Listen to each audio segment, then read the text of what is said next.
Vamos começar pelo Datafolha. 49 Lula, 45 Bolsonaro. Votos válidos, 52-48. Em ambos, situação no extremo, né? De empate técnico. Bora, e aí? E esses números? Bom dia para você. Bom dia, Megali, Sheila, Carla, bom dia a todos. Pois é, né? A eleição empatada, não tem como. O quadro é esse: é um empate, não dá para saber o que vai dar. E a gente pode. Aliás, estava me fazendo a pergunta: há 6 meses, quem diria que o presidente Bolsonaro teria condições de ser reeleito? Porque o quadro era extremamente desfavorável a ele. E hoje ele está quase lá.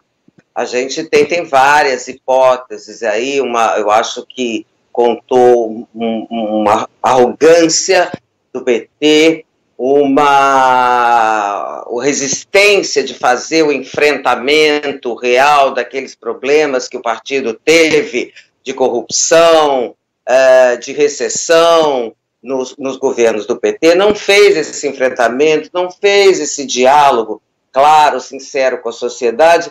E do lado do presidente Bolsonaro, um uso da máquina administrativa como eu nunca vi. Algo que eu não sei se houve algumas mudanças de regras que permitiram ele atuar dessa maneira. Houve também um certo receio do TSE de atuar mais fortemente disso, mas o fato é que o uso da máquina foi abusado de todas as maneiras possíveis, e eu acho que isso contribui, para essa situação mais favorável do presidente Jair Bolsonaro. Agora, isso alimenta também aquelas ofensivas contra o Instituto da Reeleição, como se o problema fosse o Instituto da Reeleição e não como se faz uso dele em outros países. Eu acho que achar que, por causa disso, devemos acabar com a reeleição, uma confissão de que, o Brasil não é um país capaz de ter uma regra e andar de forma correta nela. Então, para voltar ao resultado, ao que indica a pesquisa, é realmente uma situação em que o PT tinha uma certa razão quando imaginava que ou ganhava no primeiro turno, ou que as coisas iam ficar extremamente difíceis no segundo turno. Dora, você falou de arrogância por parte do PT. Eu queria aprofundar um pouco mais em relação a como as duas campanhas vêm conduzindo até aqui, vêm buscado o eleitorado, né, vêm conquistado eleitores.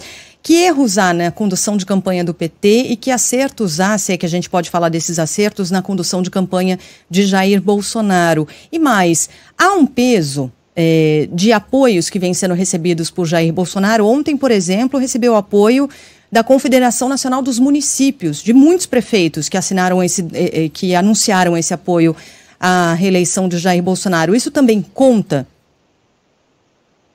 Eu acho que conta, viu, Sheila? Quando eu falei da arrogância, eu não sei se eu usei o termo correto, mas uma certa dificuldade de reconhecer com quem falar, como falar. Você vê os apoios do presidente Jair Bolsonaro, eles são, na maioria, de pessoas, de entidades, de grupos com peso de conquista de votos, não é? Porque os apoios nessa seara políticos do ex-presidente Lula, eles foram simbólicos para dar aquela ideia da frente ampla. Mas quem é que tem capacidade de produzir votos, de ir lá e pegar votos? Por exemplo, essa associação de municípios, governadores que foram eleitos no primeiro turno.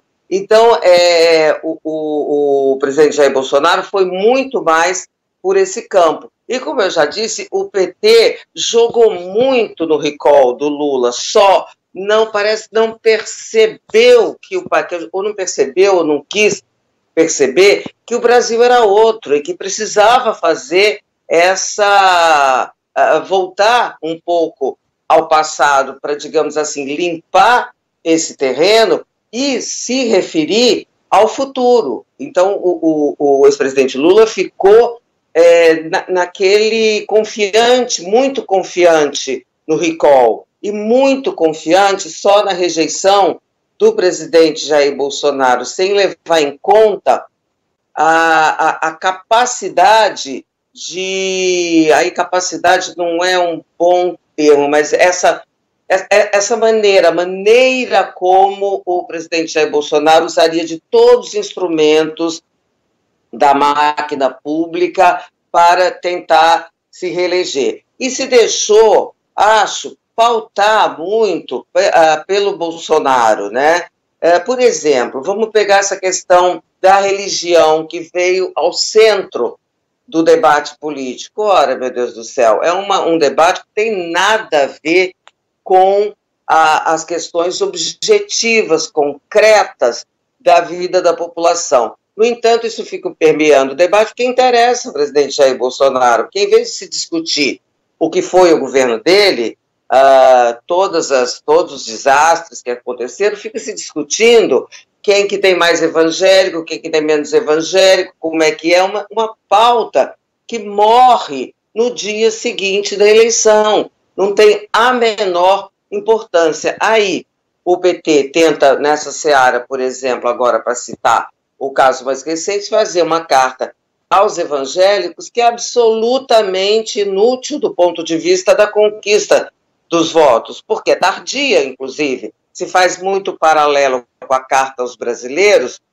feita em 2002, que foi destinada a estabelecer o compromisso do então candidato com uma política de estabilidade, não com aquela mudança, virar tudo de cabeça para baixo, como vinha prometendo o PT, mas isso foi feito, além de ter um outro caráter, foi feito em agosto. A carta aos brasileiros foi feita em agosto. Essa dos evangélicos tem 10 dias da eleição, depois de uma vida tratando esse eleitorado como se fosse um eleitorado assim, sabe, uma gentalha.